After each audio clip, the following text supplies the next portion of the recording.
Joy is actively building his Amway business by successfully retailing the products. He has also developed a considerable downline group that is doing the same. He wants to understand the best practices to be followed by him and his downlines that will help keep his business long-term and sustainable.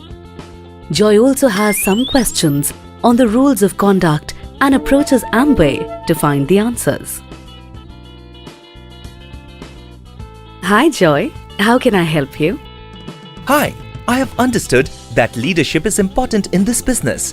What are the expectations from a good leader? You are right, Joy. Since it is a people's business, it is important that we set a good example for our downlines to follow. The way we conduct our business should help lead them in the right direction. Downlines look up to us, and we need to demonstrate that we are leaders in the true spirit. Coming back to your question, a good leader attends trainings to enhance his knowledge of products and uses Amway-endorsed claims for products, trains and advises downlines on the Amway business, its benefits and the do's and don'ts, does a fair presentation of the marketing plan without exaggerating the product claims or the income that one can get from the business, always focuses on balance between retailing and sponsoring, balance between depth and width of the business to make it more profitable and sustainable for everyone.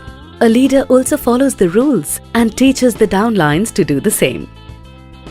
Wow, that's a lot. Yes, Joy. A good leader also communicates the new product offers and initiatives of the company from time to time with his group. He encourages them to sell at a price above the DAP. He purchases only as much as he can retail and consume, and also encourages his downlines to do the same. He does not purchase excess inventory of products. I really want to be a good role model and leader for my group. I want to know what dual distributorship means.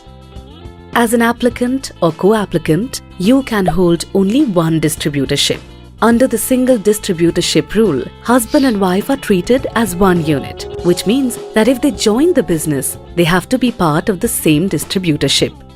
What if the business is only in the wife's name? Well, in that case also, the husband is considered equally responsible for the business. What if an Amway business owner or ABO takes up 2 distributorships? We will terminate the second distributorship.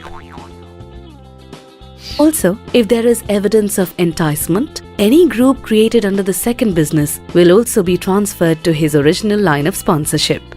Enticement? What is that? Enticement means that an ABO tries to induce another ABO from a different group to leave their business and join under his group without resigning and following the inactivity period. I will give you an example.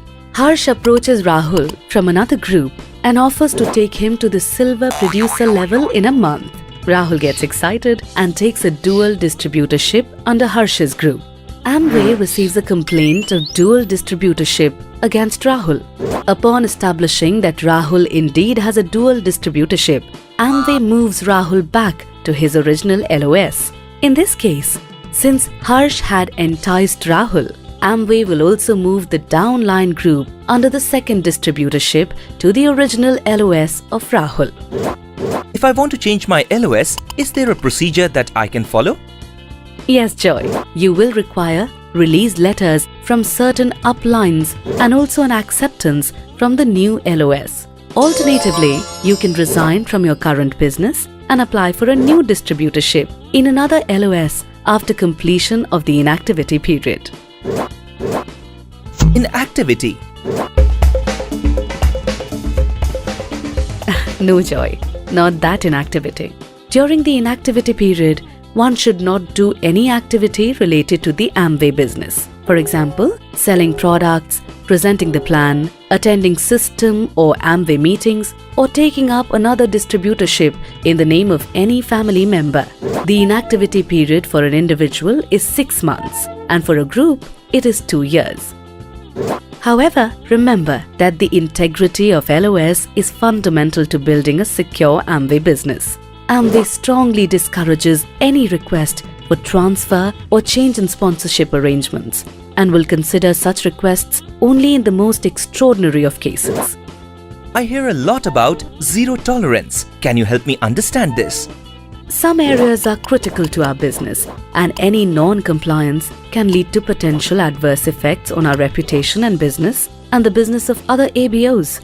For this reason, the company has adopted zero tolerance, which means Amway will show no leniency or compassion while dealing with any ABO who is in violation of any of these areas. Currently, 3 areas are identified as zero tolerance by Amway. The first zero tolerance area is with regard to selling Amway products through retail shops, online stores, or through people who are not ABOs. We are a direct selling model and we market our products through ABOs. Any other channel of sale is not permitted. But doesn't the company want more sales? We want sales that are achieved in the right manner, Joy. Selling products through these channels is against the fundamental principle of direct selling. It disturbs the level playing field that we provide to all our ABOs.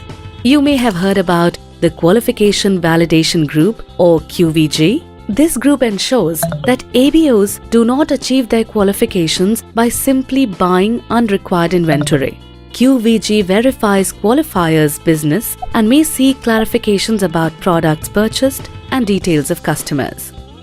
The second zero tolerance policy is the business support material policy. Leaders at emerald level and above can produce BSMs. However, all BSMs require prior approval by Amway. BSMs relating to products, their usage, etc. are not allowed. Purchase of BSMs and attending meetings is optional.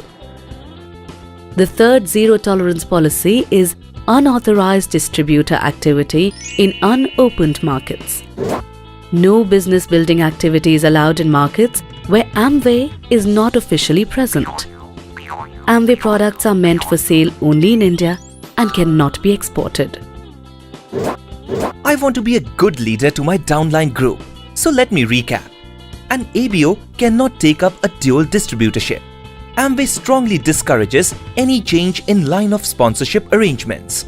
Appropriate inactivity needs to be followed before taking up a new business in a new LOS. The current zero tolerance policies include selling Amway products through retail or online stores or through non-ABOs, BSM policy, and unauthorized distributor activity in unopened markets. Right? Yes, that is absolutely correct. Wow! This has been very helpful. Thank you. You are most welcome, Joy. We encourage you to share these best practices with your group. Good luck. The rules mentioned here are only a summarized version of the Code of Ethics and Rules of Conduct. For the complete set of rules, please refer to the Code of Ethics and Rules of Conduct in your Business Starter Guide or visit www.amway.in. For any queries on the rules or reporting any rules violation, write to plain_speak@amway.com.